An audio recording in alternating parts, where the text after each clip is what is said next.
I'm a bird, mother. I'm a bird. 100% subscribing. Married couple. Love that. I'm already in love. Hello everybody, I am not Magical Jill, but I am Jill's husband Jay, who is in a lot of these videos, and occasionally I'm let off the leash to make my own video. I'm sure Jill will edit it, and I just kicked my foot, so this is a bad start. But today, we're talking I'm already loving the energy. I love it. I love it. a little bit more about Palworld and Pokemon. You might wonder, why isn't this on one of your gaming channels? Well, you should probably get your throat checked out. That sounds like you're sick. But I will say that when it comes to Pokemon, it is something we do want to cover on this channel, Magical Jill, where we talk a little bit more about anime and stuff like that. Unfortunately, we just haven't had a lot of time to do so. But the Pocket Pair lawsuit with Palworld and Nintendo with Pokemon is kind of interesting to me. So it's something I wanted to talk about for a couple minutes because basically Pocket Pair, who made Palworld, has made a pretty strong legal defense and argument against Nintendo's lawsuit. And it's one that I think we brought up months ago when we covered this, that there were all these examples of things that either Pokemon borrowed from, which they didn't even go for that angle, but also that if they were going to operate by this standard of, hey, you know, you're infringing on this copyright, or I'm sorry, you're infringing on this patent, right, for a gameplay mechanic, which I think a lot of gamers still don't think should exist, patents for mechanics. But we kind of argued that, you know, one statement they could make is, if you're going to argue, hey, you can't do this, you can't do this, you can't do this, because we developed these mechanics, no one else can touch them, then why are there other examples of people touching them, right? Why are there— So is like Pocket Pair going, like hitting back on Nintendo? I hope so. That would be a twist of events because, again, remember that Palworld, Pocket Pal, is a small company. It's an indie company, while Nintendo is a multi-billion company. So if they are slapping back, that would be ballsy. there are other examples of people using similar mechanics and actually Nintendo doesn't care?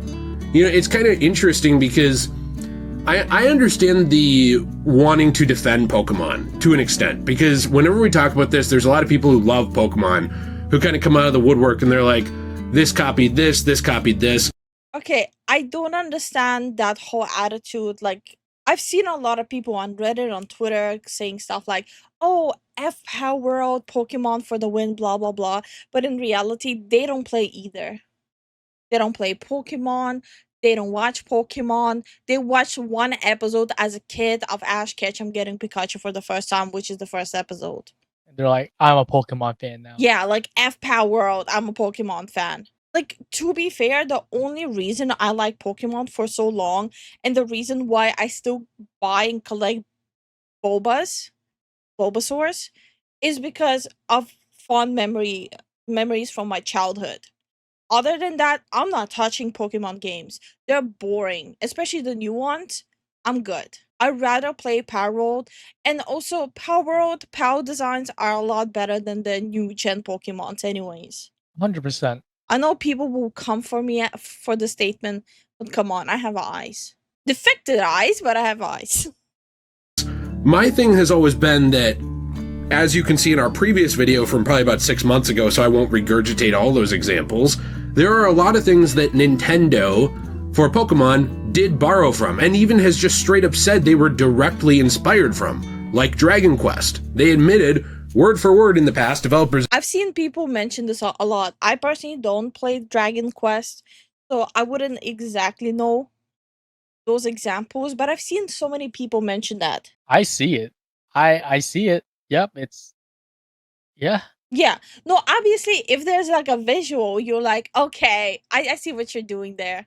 admitted that they were inspired by Dragon Quest and some of the mechanics.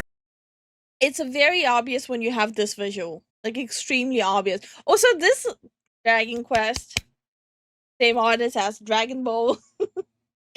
Yeah, that's his baby. Dragon Quest, Dragon Ball. I know. That's what I'm saying. The second I see this dragon, I'm like, you know what's happening in my brain? I will tell you what's happening in my brain. Anyway, I'm good. I'm calm. And things from that. So then it's one of those things where you're looking at Pokemon borrowing things and making them their own, but then they're going after a competitor that's borrowing things and making them their own, you know? That was always kind of our point, but also the fact that when you have a copyright or a patent or whatever, if you just selectively enforce it, like if you have 20 people who are doing a similar thing and you go after one because you don't like them, well, that one now has a strong legal precedent to say they're being singled out and that you don't actually care about this. You're just going after them because you don't like them. And that kind of seems to be the angle that Pocket Pair is taking by giving all these examples. And I think it wouldn't be wrong to assume that Pokemon just genuinely doesn't like Pocket Pair. Pocket Pair, goddammit. I genuinely think it is on a biased basis just because there's a dislike and disdain because of how the public reacted to their game. Which we're going to go through for a couple minutes. But I did have a question of the day for you, which is, genuinely, what do you think about all of this? Just in general. For me, I'm sure you'll get my thoughts out of it. I think that Pokemon is a series I still care about. I think it used to be better. I think that more effort used to go into it and Game Freak used to be given more time. Okay, so, like, quite genuinely, I do think Pokemon at some point was revolutionary with what they used to do. I do think it was revolutionary. Now, they're just cycling the same thing over and over again. And even if you look at the game Palworld, right? It's a format of a game that people have been asking Pokemon to do for the longest time now. And they kept making excuses that they're not able to do it. And now an indie company dropped a game like that, people are loving it, and Pokemon is being butthurt. They got basically shown that it is more than possible. It just they didn't want to do it. Nintendo literally got caught with their pants handcuffed to a stop sign. They themselves cemented to the ground. Yeah. Yeah, it's a cycle that most intellectual property experiences. Yeah, there's like a big debate of like intellectual property, like patent registered. There's like a fine line. What is ethical and what is not ethical? Technically, what Nintendo is doing is legal, but is it ethical? It's same as like with YouTube videos, right? Someone can copyright strike you legally for reacting to your content, but is it ethical? I thought it had to do something with Sony. I don't think so. It's a possibility. It's 100% a possibility. Like Nintendo think they're still in a battle of like the consoles. Maybe Nintendo still has like the battle of the consoles, the war of the consoles PTSD. And so for me, when this Pocket Pair thing happened, like when they came out and they made, what was it, Craftopia, I believe, and then they went on to do Palworld, I thought, cool, this is competition. You know, this is what capitalism was based off of. It's got a lot of problems, but one of the positives of capitalism was supposed to be that if Tom and Andrew are both making similar products, that they're both going to want to make the best product they can because they don't want the other one to get the upper hand and take the whole market, right? Yeah, so healthy competition. Yeah. Well, when it comes to creature capture games, Nintendo has had the majority of the market and pretty much just kind of a almost monopoly on the idea. I never understood the mindset of you see competition, you see it as a threat rather than an opportunity to outdo your competition. Maybe I just have a way too an idealistic mindset on it. But these days, it feels like anytime someone is faced with competition, instead of trying to make a product or something better than the other ones, you just go down the slums just to shit on your competition rather than improve your shit. For a very long time. There have been other things that have popped up. Obviously, Digimon never caught on as much as Pokemon did. There have been things like Monster Rancher, which I think had some mechanics that blew Pokemon out of the water, actually. I actually really enjoyed Slime Rancher. Oh, Slime Rancher is a very fun, cozy game. Like, I know he's talking about Monster Rancher, but I enjoy Slime Rancher. And it gave me that somewhat Pokemon feeling, but not exactly. but it did get me out of the whole rabbit hole of Pokemon. For the era that it came out in, even though Pokemon was still amazing in that era. But in general, like a lot of times, nothing caught on as much as Pokemon. And I think that actually goes to show how special Pokemon is as well. But then when something was catching on as much as Pokemon, and they went after it right away, it just, I don't know, it kind of frustrates me. So we're taking a look at a couple of different articles. I was gonna say rants, because that's what I'm on. One from Game Rant, one as well from Insider Gaming, and one, of course, as well from Windows Central. So I will link those in the description down below. But I will be interested to hear what you think. Also, really quick, I did want to say that we are going to be at a couple of conventions coming up soon. Jill, I'm sure when she edits this, can show the pictures of those. They are both in Eau Claire, Wisconsin, where we will be selling our stuff from Cosmo Bunny Shop, our store where we actually take manga, magazines, comic book paper, etc. Paper that is damaged, books that are damaged, they're unable to be sold, so they're sold either dirt cheap on clearance, or they're given to us. What we do is we take those damaged books, we give some of that paper and art new life, transforming it into something new through a new medium, into coasters, keychains, trays, and more, and we recycle the rest. So we'll be at pretty cool. That's really impressive. Whoa, I'm liking what I'm hearing. Yeah. Those things. I'll talk a little bit more about it at the end. But regardless, this entire situation has left me frustrated. Now, Game Rant's summary of this is essentially that Pocket Pair responded to the lawsuit with two different stages. Okay. First off, they argued both invalidity and non-infringement in terms of the patent lawsuit itself, but the non-infringement arguments essentially will only come into play if Pocket Pair fails to successfully argue that Nintendo's patents at the center of the lawsuit are invalid. Now, something that a lot of you brought up in the comments in the past was that when it comes down to it, there's been a situation for a long time where in the Japanese economy, Nintendo is kind of like Disney. They have a very strong and favorable standing. So when they... Yeah, it's called money. The favorable standing is called money, money, money, money. Good lawyers. ask for something a lot of times, they get it. Nintendo does not have that favoritism in America. It might have it with some fans, but it doesn't get it from, just average everyday people. Same with a lot of other territories. So that's why it really depends on where they take this. But the thing is, this is in Japan right now. So that's kind of where they're fighting an uphill battle. It would be kind of like fighting a battle against Disney in their home state, like regarding one of their theme parks. They have a pretty big foot in the door, and even though the legal system is not supposed to work this way, there is a lot of nepotism. There is a lot of who you know, and there is a lot of good graces given to some people who, I guess they would say, have earned them, even if they shouldn't have. Now, what's interesting is essentially what's going on with this lawsuit is Pocket Pair in the Tokyo District Court is actually going after the 3 patents and saying that they're invalid, that they don't really, essentially that they're invalid. I'm not a legal expert, so we're going to break this down the best we can. But with one of the patents, which describes a system for capturing creatures and releasing creatures into battle.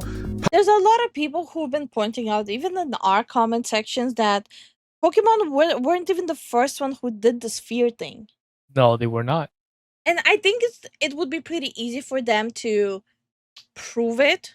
If that would be dismissed, I think it would be pretty obvious to chalk it off as, less than ethical practices with the judgment. Pocket Pair argued that none of its elements were new at the time of its late 2021 filing.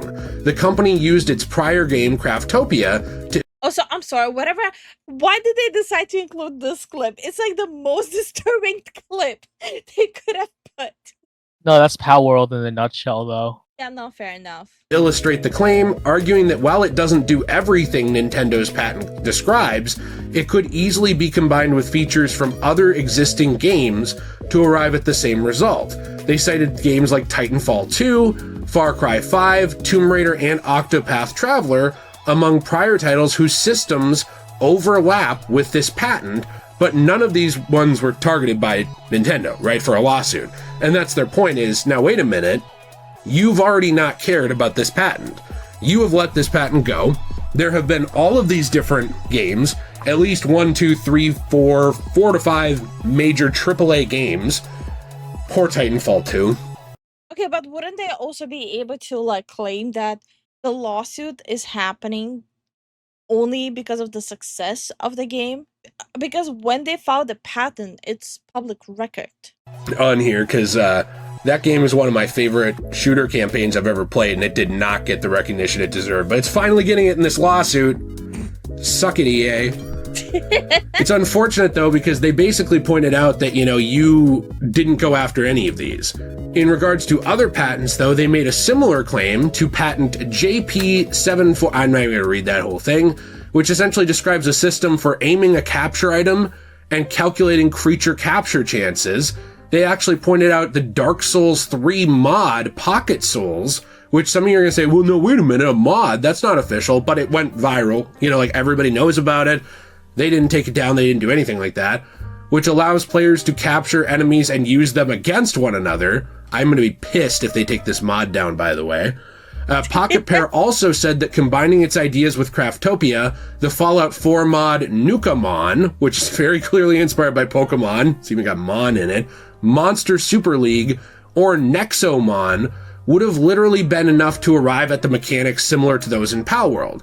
And then the final part of their defense is aimed at another patent, which is JP75 blah blah blah, ending in 90, which describes a system for switching rideable objects, such as pals or Pokemon, on the fly.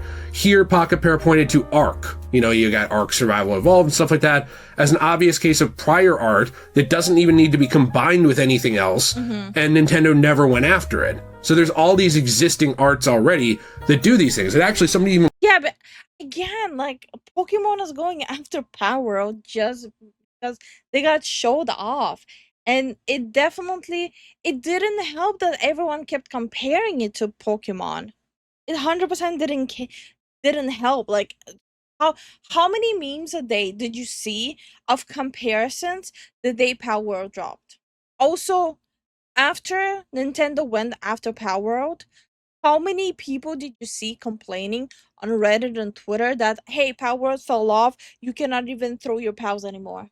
Point out in the comments before, what about like World of Warcraft? I mean, how many games have rideable mounts? I can actually even think of another game right now that violates... To be fair, almost every single MMO I played had rideable mounts. Having rideable mounts is like the most basic, like, it's like basic bitch that would buy Starbucks level of basic. Violated this patent. Right now, if this patent is legit, Assassin's Creed Shadows, I was recently playing. It's nothing to do with this channel, but it does have to do with this lawsuit. One thing you can do... Why was he playing it? They're probably making a video, to be fair, or trying to figure out what people were talking about. Yeah. Do is on the fly, switch out your rideable mount. You can be riding on a dragon, then you go into a menu, click, and you're now able to summon a horse. Or you're now able to summon a different breed of horse. That right there. How does that not go against this Nintendo thing, right? This patent? Well, I can tell you in my opinion why it doesn't. Because it's not competition, right? Because Nintendo doesn't care about Assassin's Creed because they don't think they're going to lose any of their Pokemon players to Assassin's Creed. They see it as a totally different game. They don't think they're going to lose Pokemon players to... Also, I don't think Japan thinks about Assassin's Creed Shadows at all. I think the entirety of Japan doesn't want to think about Ubisoft as of the last few months at all, besides their politicians. So I think it's not the best example. Shadow in Japan is a whole different story. To a Fallout 4 mod, because they don't release Pokemon games on PC anyway, so they don't care. They don't care about that market. They've never cared about that market. As time goes on, I'm sure that they eventually will. But right now, they don't care about that market. So they don't think we're going to lose PC players because they already don't have PC players. They don't care about that. What this comes down to is we've been making our Pokemon games as quickly as possible to maximize our revenue. It's worked for revenue, but it's pissed off a lot of people who, if you give them the option of something better, will leave. So when Because they understand with the amount they're churning out, like half-baked products, and I'm talking about just games, movies, series, merchandise. You cannot tell me that all of Pokemon merchandise is top quality. A lot of them is pretty badly made. So people are slowly getting just slop fatigue with Pokemon. You had the same thing with Star Wars. It used to be an infinite money printing machine. People got full on fatigued off of it. Something comes up that a lot of people took as better, that people took as this is going to compete with Pokemon and force Pokemon to be better. Instead of competing, it was easier to file a lawsuit. That's my genuine opinion on this. That's what Pocket Bear is pointing out too. And I also think as well, even though this would be an entirely different defense, and it's probably not worth it, because then you'd have to go back and start challenging Pokemon's own mechanics and patents based off of previous works they don't own, so I don't think they can do that. But when I'm looking at this, like I said in the beginning, even outside of all of this, what pisses me off is the fact that Pokemon developers in the past admitted that they took stuff from other games. Like, oh, this was such a great idea. We were inspired by this. We were inspired by old, things like Dragon Quest. Like Dragon Quest 2, I believe, was a I think it's like in general, in the past, saying that you're inspired by something was like, hey, that's so cool. And you're also giving credit by who you were inspired with. I remember with the manga, it was especially very prominent. Like, hey, I was inspired by this mangaka, especially like the art style or their like panel layout. Now, if you say you're inspired by something, people are gonna be going after you with pitchforks and torches. huge inspiration. Hell, even Jill, you know what? When you're editing this, show some of the pictures of comparisons of some of these monsters. They're not all one-to-one, but there are monsters from old Dragon Quest that very, very clearly were borderline stolen, in my opinion, for Pokemon. Like, they were... I agree, especially when you look at it side by side like this. It just put it like a cutesy filter on it, and there you have it. It's the same one. Yeah. just taken, reworked a little bit, and then they were put in there, right? Like, oh, well, I really like this monster. Let's make a legally distinct version of it. Like, if instead of making Spider-Man, I made Sporterman. You know, it's like, it's not Spider-Man, but you know what it's supposed to be, right? You know why I did that. Well, it's okay for Nintendo to do that, but nobody else to do it to them. And that, to me, is where this is frustrating, is I think that this legal defense is pretty good. I mean, you're basically pointing out, how about all these other wide, high-profile examples? Some are official. Yeah, but the problem is the defense might be good, but Nintendo money is better. AAA games, some are smaller games, some are mods that went viral that there's no way you didn't know about because you have to be tapped into that industry as part of it, and none of those you went against. None of them you ever went against. And even pointing out again that a lot of them in the realms that they don't necessarily operate in as much, like PC, they very clearly just let it go and didn't care because they don't feel like they're going to lose anyone there. I just, at the end of the day, want both of these franchises to be good. I like Palworld. I think it's very cool, but it's not iconic like Pokemon was to me. You know, Pokemon is like, it's got decades. Yeah, exactly. Pokemon already has decades behind it. Palworld right now, they cannot even concentrate 100% on improving franchising and branching off because they have a big gorilla hunting them down. That sucks. And that will take up a lot of resources, a lot of money, and a lot of manpower to concentrate just wiping off the gorilla. You don't know where Palworld would be right now if not the slap from Nintendo. They could have grown even more. They could have branched off even more. They're dropping a dating sim. Of iconography, interesting lore, story. I truly think that up through the end of the 3DS era, with a couple of misses, it was mostly hits all the way through the end of that. When we got to Switch, we started getting to these faster and faster turnarounds that I think led to the games being worse. And I think that it's sad that, to me, what this looks like is, instead of competing to make your game better, it was easy. Also, I'm gonna just say it. Sega should have won, not Nintendo. Yeah. You can send your hate mails to me later on for that claim. Easier to be lazy and send some lawyers to sue someone. I don't know. That really disappoints me. It comes off as immature, and I would expect... I don't expect better from Nintendo, because they do this to a lot of things, like legal action, when it's unnecessary. But I think wasting court and judges' times, wielding the law like a cudgel selectively, where you're going after certain things because that thing could compete with you, but something else couldn't. These are the kinds of things that I think laws should work against. I think if you file these frivolous lawsuits that are very clearly in your favor to do, based on competition, I think there should be some kind of retaliation for that in the court system, I don't think people should be able to do this kind of thing. Let me know what you think in the comments down below, though. It frustrates me, but... It's absolutely very frustrating. Like, I agree. I love this video. It's a great summary. Also, this was a submission on Discord. I love this video. I appreciate you guys submitting videos there. You guys just single-handedly made sure I have another channel to watch. This is great. I do want to say, go and subscribe to them. This is great. I'm gonna link it in the chat. Thank you, Dragon King, for recommending us that video. This is great. I love this. I will definitely off stream. I'll binge through their videos as well.